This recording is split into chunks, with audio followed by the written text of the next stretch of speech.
Pues mire, ya habíamos anunciado al doctor Héctor Balcácer, infectólogo.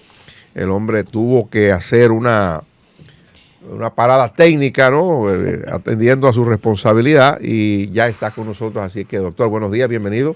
Muy buenos días, gracias por la invitación. Un placer estar con todo el panel y con todas las personas que siguen el programa. Primero felicitar, porque no había tenido el chance, por realmente el nuevo horario y las nuevas instalaciones. Creo que la llegada del programa va a ser exponencial en este momento entre los ya seguidores y las personas nuevas de estas plataformas. Recuerde que usted es parte de este equipo, doctor. Sí, me tienen votado. Hay personas que me han dicho que me tienen ya como el señor del COE. Que cada vez que me ven en un programa tienen miedo. De verdad, hay gente que me dice, doctor, estoy como el señor del COE con usted. Cada vez que yo lo veo tengo miedo y realmente es difícil esto. Mire, porque nada más doctor, me llaman cuando pasan cosas malas. No me han llamado para preguntarme cuándo cumplo años. Le tocará cantar entonces para que vaya quitándose ese mote, doctor. Porque el del COE canta para que la gente vea que él no solamente da miedo, sino que él goza. Le tocará cantar. Bueno. Mire, doctor, hablando de miedo, ¿hay razones para tener miedo con el caso de la viruela del mono? Bueno, miren, lo primero que hay que decir es que la situación al día de ayer a las 5 de la tarde, todos los días el Centro del Control de las Enfermedades de los Estados Unidos, el CDC, a las 5 de la tarde hace un corte del día de los casos. En este momento, en el día de ayer, a las 5 de la tarde, hora del este, el reporte eran cerca de 7.600 casos en 57 países. El proceso inició el 29 de abril, lo que quiere decir que tenemos mayo, junio y parte de julio, y en 2 meses tenemos menos de 8.000 casos. La Organización Mundial de la Salud todavía no ha dado el paso de hacer un llamado de epidemia o de alerta internacional del punto de vista sanitario, pero la realidad es que todo va a depender de la capacidad que tenga cada país de contener los casos. Me explico. El Viceministerio de Salud Colectiva hace una rueda de prensa cuando sale la positividad del dominicano de 25 años que estaba en Estados Unidos y regresó y se confirma el caso de viruela del mono, pero hay 4 personas en este momento que se encuentran en observación. En la rueda de prensa alguien dijo cerco epidemiológico.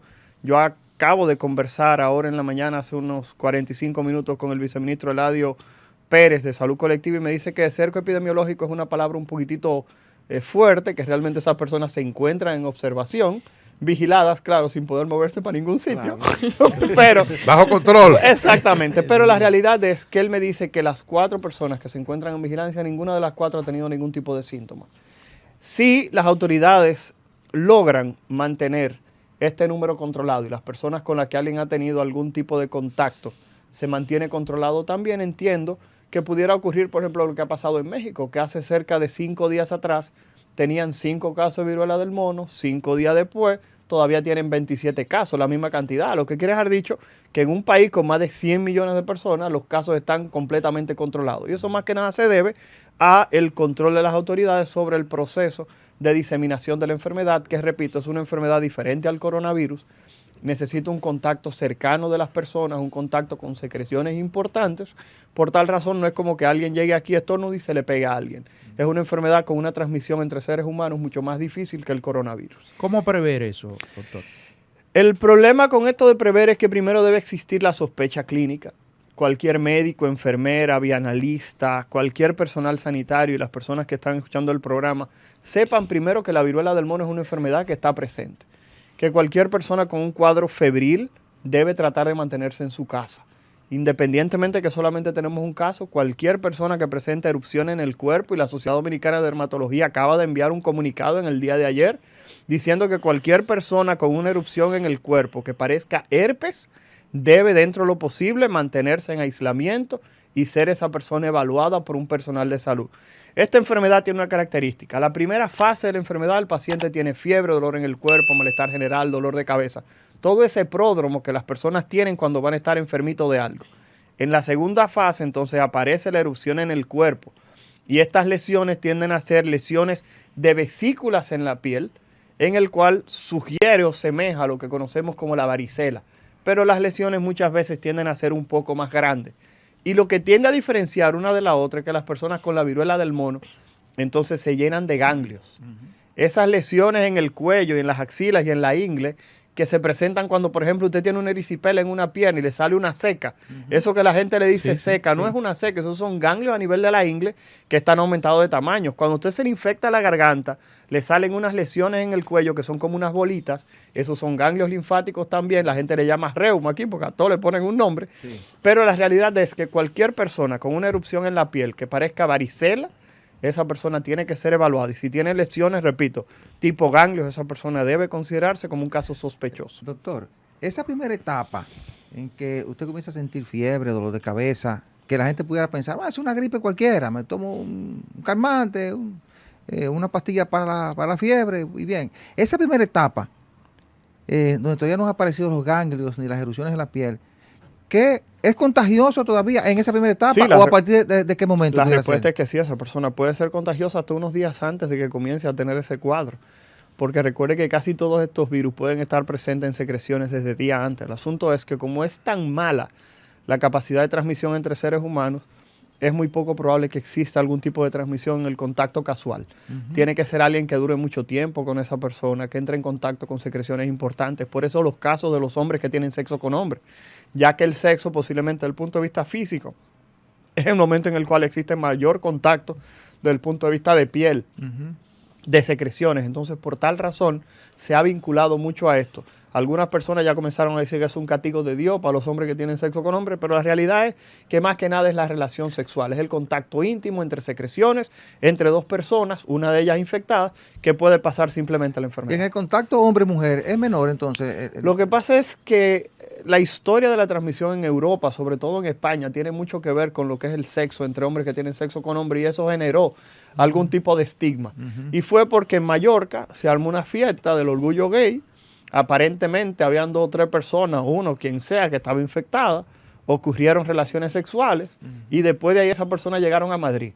En Madrid participaron de un sauna, un lugar que muchas personas también lo llamaron y así mismo salió en la prensa, en el periódico El País, como un prostíbulo masculino. Mentira, fue una persona que hizo un video en YouTube hablando de eso al inicio y dijo que en ese prostíbulo masculino, sauna, aparentemente ocurrió también intercambio sexual entre hombres que tenían sexo con hombres y los casos comenzaron a expandirse en esa comunidad y eso les generó ese estigma a esa población. Pero la realidad es que la mayoría de los expertos hablan de que puede ser simplemente por el contacto cercano. Doctor, hemos estado en un momento en donde cada vez que vemos temas de pandemia, temas de... Me llaman, sí. Sí. Aparte de eso, pero es muy atinado tenerlo a usted. La queja es por el- recurrente, doctor. No, mire, ya, pero vamos a armar un dominó en donde lo llamemos. La Sí, queja es para otra recurrente, cosa. Para otros Y lo temas. hace- y lo hace público. Karaoke. Y lo hace Sí, tirarnos público, fotos en eso. Sí, sí. Pero el tema, doctor, es que ya con el COVID pasamos que no sabía lo que era, no se sabía cómo se controlaba, ahora viene este tema. Realmente, ¿cuál es el peligro de esto? ¿Cómo tratarlo? ¿Cómo prevenirlo? Y una vez que le da a alguien, ¿cómo nosotros enfrentar eso? Mira, yo voy a resumir tu pregunta en una pregunta sumamente frecuente. Y el doctor, eso mata, porque es de las preguntas más frecuentes que tengo en redes sociales. Y yo voy a ser completamente honesto. Es una enfermedad que hasta finales de junio no había provocado un solo fallecimiento en países desarrollados. Repito, hasta finales de junio no había ocurrido un solo fallecido en países desarrollados. ¿Por qué? Porque la complicación más frecuente de esta enfermedad es que las lesiones se infecten y que luego de esa infección localizada, donde la persona se rascó, donde tiene las lesiones, haga un proceso generalizado, haga una sepsis y se muera. La realidad es que en países desarrollados el tratamiento de estas personas hasta fue en su casa. En España la mayoría de las personas con viruela del mono lo dejaron en su casa, no lo llevaron al Ramón de Lara como aquí, que está aislado en esa área, sino que se quedaron en su casa, se le pusieron cremita con antibióticos, jabones antisépticos, manejo para el dolor y para la fiebre y se quedaron tranquilitos. Y esas personas se recuperaron. ¿Y Entonces, cuál es la diferencia entre esa viruela y la que nosotros conocemos? lo que pasa es que esa es la otra pregunta más frecuente. Lo primero es que hay que diferenciar entre viruela y varicela.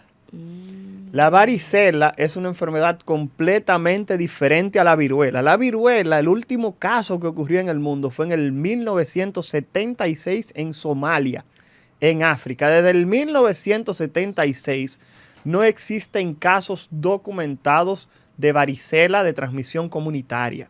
Sí ocurrió un accidente en Siberia y 2 o 3 gente se infectaron de viruela, unos científicos que tienen el virus de la viruela trabajando con él no sé para qué, pero se infectaron unas cuantas personas, eso fue en los años 80. Pero la realidad es que hasta el 76 ocurrió transmisión comunitaria de la viruela humana. Lo que ha ocurrido de ahí en adelante ha sido varicela, que son esas lesiones llenas de líquido que aparecen en la piel. ¿Me doy a entender? Y eso es varicela. Entonces, ¿qué pasa? La diferencia es esa, que viruela y varicela son dos compuestos completamente diferentes. ¿Cuál es la otra situación que tenemos? Que muchos padres me han escrito, yo tengo a mis hijos vacunados contra la viruela, permítame decirle que no. Usted vacunó a sus hijos contra la varicela. Okay. Porque la vacuna contra la viruela, como desapareció en el 1976, se aplicó hasta el 1980. Entonces, la última jornada de vacunación contra viruela en el mundo ocurrió en el 1980.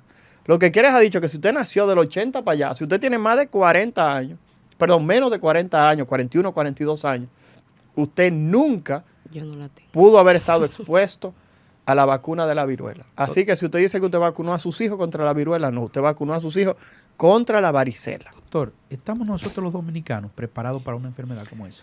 Esa es una pregunta muy interesante y la respuesta es que dadas las bajas complicaciones que tiene este proceso, la respuesta es que sí. Si estamos preparados para el aislamiento, yo entiendo que eso depende mucho del control que pudieran tener las autoridades sobre que las personas se queden en su casa. Si pudiéramos dentro de lo posible controlar a las personas y tenerlas en su hogar, ustedes saben que a veces eso se hace un poquitito más difícil, sí. Pero la realidad es que si los casos se incrementaran, por ejemplo en Estados Unidos hay cerca de 1.700 casos de viruela del mono, entonces ahí quizá en República Dominicana eso se pudiera convertir en un evento un poquitito más difícil, porque sabemos que el dominicano, ya yo me siento bien, sí. Voy para la calle. Y vimos personas, por ejemplo, con coronavirus al inicio, que salían de su casa, independientemente de que al inicio el control era un poquitito más fácil. Por ejemplo, cuando a mí me dio coronavirus, para saber cómo yo estaba, iba a una patrulla de la Fuerza Armada, tirarme una foto todos los días a las 10 de la mañana para ver que yo estuviera bien. No era para ver si yo no estaba en mi casa. Y me llamaban a las 3, a las 6, a las 9 de la noche. Eso era para saber si yo estaba bien y vivo. Ya ustedes saben, no era para saber si yo había salido. Pero la realidad es que vimos personas que salieron de su casa teniendo coronavirus. Doctor, se descubre que este dominicano cuando llega aquí tiene la viruela símica o viruela del mono. Y cuando él se montó en el John F. Kennedy, ¿por qué no hay? Bueno, la realidad es que él pudo haber tenido las lesiones cubiertas.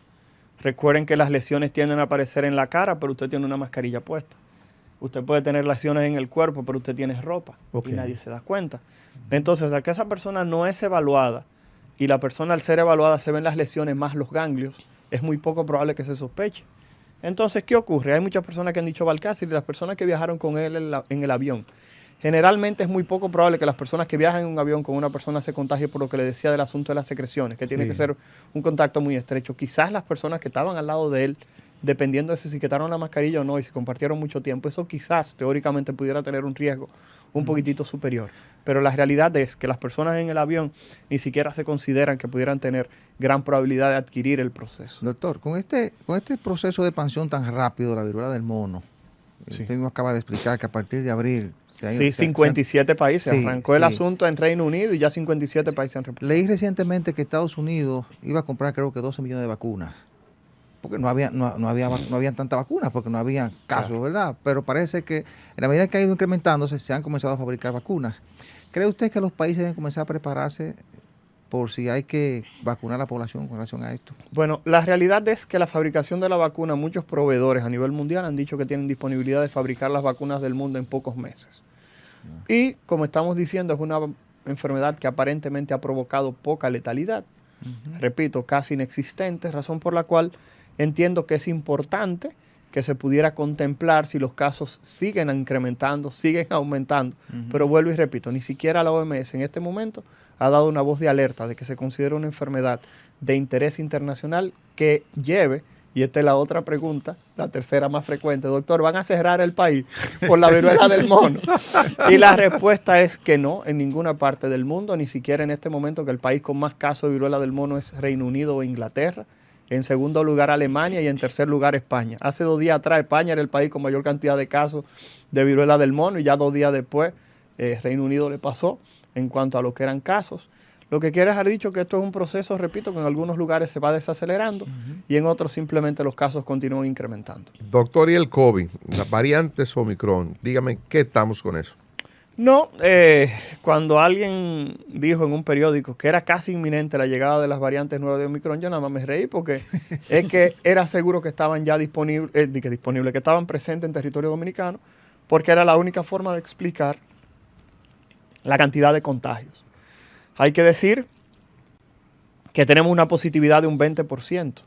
Y uno dirá, wow, 20% significa 1 de cada 5 pruebas que se están haciendo están saliendo positivas. Eso es muchísimo. Y la República Dominicana había pasado por un 20% de positividad. Sin embargo, cuando ocurrió eso, los centros de salud estaban colapsados. Yo trabajo ahí en el Centro Médico UCE, que está a 3 esquinas de esta emisora, y la realidad es que en ese momento uno tenía a veces que darle de alta a un paciente que estaba menos malito para ingresar a un paciente que estaba malito. O sea, estamos hablando de que en este momento, independientemente de que tenemos casos incrementados, no se ha traducido de manera proporcional en lo que es la hospitalización. ¿Por qué ese cambio? El cambio es más que nada porque el coronavirus ha encontrado una población completamente diferente, que es una población vacunada, Sí. en una gran mayoría. También yo voy a sonar feo en esto que voy a decir, y es que los más susceptibles a presentar complicaciones por coronavirus, cuando lo padecieron, perdieron la batalla contra el coronavirus. Sí. Entonces, por tal razón, las personas que restan ahora mismo son personas que quizás son más hábiles para enfrentarse al proceso infeccioso. Y por último, reconocer que ya tenemos más herramientas para tratamiento. Tenemos más herramientas y sabemos cuándo utilizarlas. Tenemos antivirales que de que una gente luce medio raro o tiene más de 70 años, yo no invento, yo lo hospitalizo. Y antes el esquema de tratamiento que se utilizaban por 10 días, nos hemos dado cuenta que si usted lo utiliza rápido, entre 10 esa gente puede estar tranquila en su casa. Entonces ya nosotros tenemos mucho más herramientas diagnósticas, mucho más herramientas terapéuticas, tenemos más experiencia y repito, tenemos una población vacunada mayor. Pero no me gusta decir que todo es color de rosas. ¿Por qué? Porque al día de hoy, en el boletín de ayer del Ministerio de Salud Pública, habían 8 personas en ventilación mecánica. Hay 8 personas que están muy malitas por coronavirus. Lo que quieres ha dicho que cuando alguien le diga, no, que el coronavirus está dando suave, vaya y dígaselo a esas 8 gente que están pegadas en ventilación. Dígaselo a la familia. Lo que sí sabemos es que la mayoría de esas personas, o casi todas las personas que están en ventilación mecánica, son personas que tienen esquemas de vacunación incompleto. Y hoy en día hay que reconocer que con estas nuevas variantes, un esquema de vacunación completa contra el coronavirus son 3 dosis de la vacuna. Razón por la cual, si usted no tiene 3 dosis de la vacuna, usted tiene un esquema de vacunación incompleto contra el coronavirus. ¿Cómo? Y la gente me pregunta, Balcácer, ¿y la 4ª dosis? Yo siempre lo digo, si usted tiene más de 50 años, póngasela. Porque la realidad es que usted no sabe cuál va a ser el comportamiento del coronavirus en el futuro. Y lo observamos en diciembre, enero.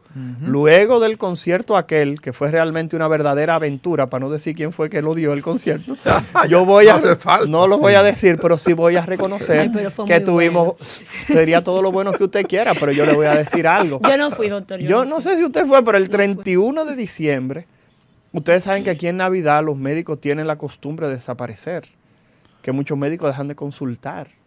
Y yo el 31 de diciembre tuve que ponerme a ver gente, porque había gente que me llamaban dando gritos, que estaban positivos y no sabían dónde iban a ir. Y yo que iba a salir de la ciudad con mi familia, tuve que quedarme casi hasta las 2 de la tarde, para que ustedes entiendan. Pero el Ministerio de Salud Pública restringió en un caso dado el concierto y después se pusieron de acuerdo. Me imagino que al autorizarlo, el Ministerio de Salud Pública puso todo en su lugar. Lo que pasa es que nadie pensaba que iba a ocurrir una cosa así, porque en ese momento la positividad en el país estaba, creo que era en un 2, en un 3%, sí. Era una locura. Nadie se imaginaba que iba a ocurrir lo que pasó, y era la llegada de Omicron. Entonces el problema es que ahora tenemos mayor cantidad de contagios, porque ahora tenemos Omicron, pero tenemos Omicron la 2ª, la 3ª, hasta la 4ª temporada. Doctor, entonces ese es el problema. ¿Cuáles son esas secuelas que deja o que ha dejado el coronavirus? La peor secuela que ha dejado un ser humano después de. Bueno, yo voy a decir algo. Las secuelas del coronavirus varían de persona a persona. Porque, por ejemplo, yo no puedo decir que yo tengo esa secuela física del coronavirus, pero sí emocional. Yo lo tengo que reconocer. Fueron tantas las personas que uno vio en un mal estado.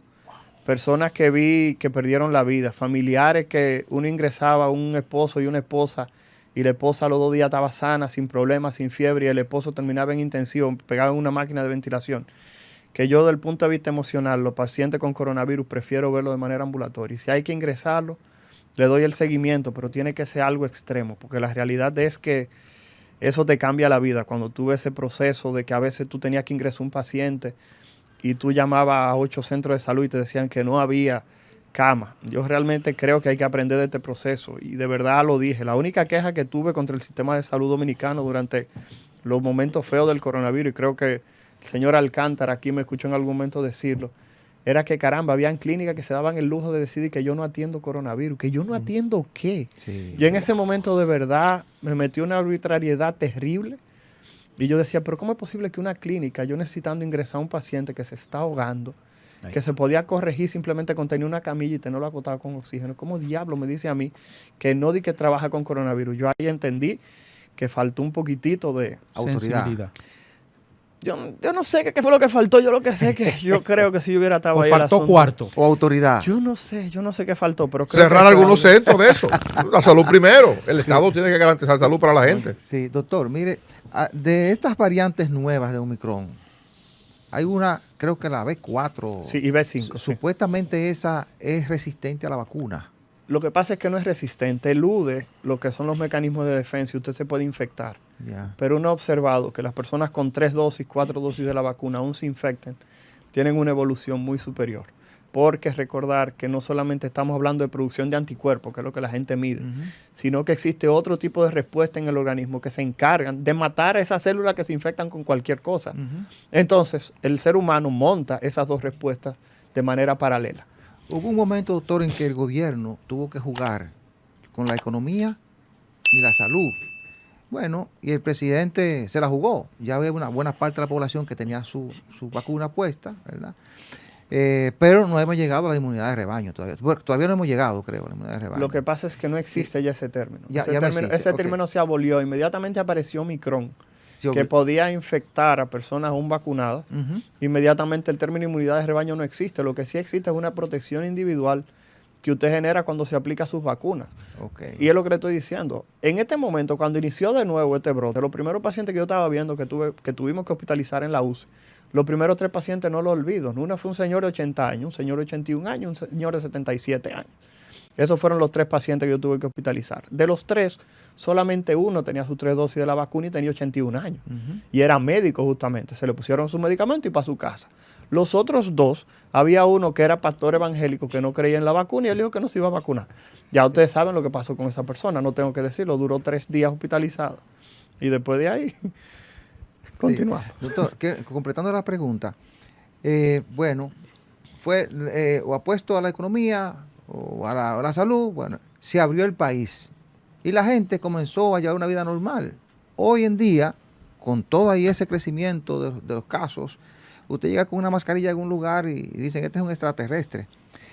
¿Qué recomienda en este momento el experto en la materia?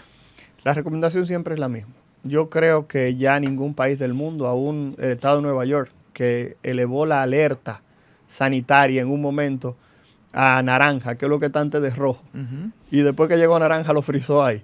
Los casos para arriba, la gente ingresándose, la gente malita y nunca volvieron a cerrar la ciudad. No la cerraron. Porque en ese momento se dieron cuenta de que las personas no estaban ameritando tanta hospitalización, sobre todo los vacunados. Entonces, por tal razón, el llamado mío es, complete su esquema de vacunación, déjese de cosas, usted no pierde nada. Antes la gente quería saber que se vacunaran 2 o 3 gente. Señores, hay más de 2.000 millones de personas vacunadas en el mundo. Claro. Y no pasa nada, déjese de cosas. Y la ventaja es que el gobierno dominicano ha sido tan flexible en cuanto a esa parte que usted se puede poner la vacuna que usted quiera. Si usted tiene 2 Sinovac y se quiere poner una tercera Sinovac, dejan que usted se la ponga. Si usted tiene 2 Sinovac y se quiere poner una Pfizer, se la puede poner. Si usted quiere poner una Sinovac, una Pfizer y una AstraZeneca, en caso de que la encuentre, también se la puede poner. Las autoridades lo que quieren es que usted tenga sus 3 dosis de la vacuna, que es lo que se considera un esquema completo, porque eso es lo que ha demostrado que disminuye mortalidad y complicaciones. En cuanto a la mascarilla o no, ya esa es una situación muy personal. Si usted es una persona de alto riesgo, usted creo que sería importante que se aplique su mascarilla, que la tenga sin ningún tipo de problema. Entonces la clave es la vacuna. Sí, la clave es la vacuna en todo momento. El ciclo completo. Exacto. No, gracias. no que se ponga Gracias, uno. Alcántara, exacto. Completo. Sí, completo. Yo voy a salir de aquí a completar. Amén. Yo tengo 3 y voy por la 4ª. A mí me falta una. Me falta una. Mira. ¿Cómo entiende, doctor, que ha manejado la autoridad esta etapa del proceso con el caso del COVID? Era lo que estamos diciendo. Yo tuve una queja también desde el punto de vista comunicacional, como se informó la tercera dosis. Creo que frenó en su momento. Pero a partir de ahí lo que se ha dicho es que, no que la salvación es individual, pero sí, como yo acabo de decir aquí, que usted disminuye su probabilidad de complicaciones cuando usted se aplica sus dosis de la vacuna.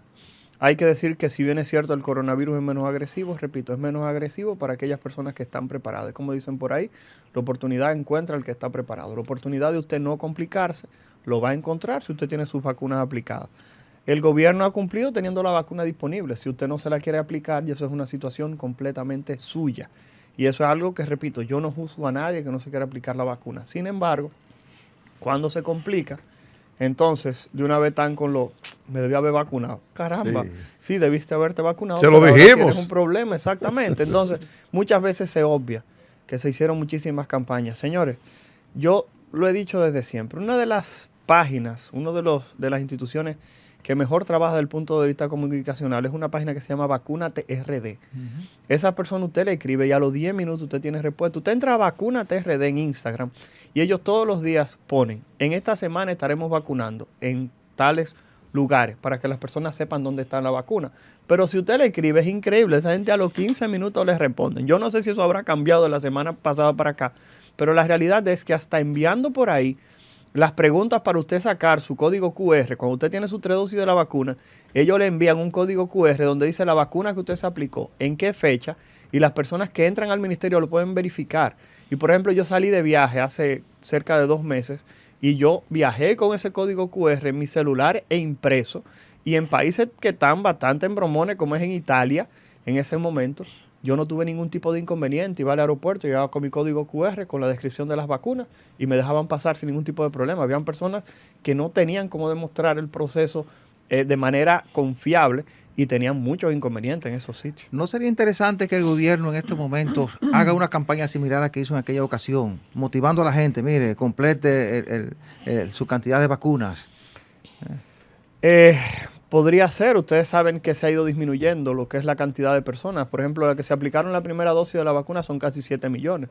Sí. Lo que se aplicaron las 2 dosis son 5 millones. Lo que se aplicaron 3 son menos de 3 millones. Sí. Y lo que se han aplicado la cuarta no llega ni al millón, o cerca de 1 millón. Por eso es que estamos diciendo que pudiera ser importante. Dani, hay una... nos hemos concentrado en el país, no en el programa, en el país, sí, en viruela del mono y en el problema que tenemos del COVID-19.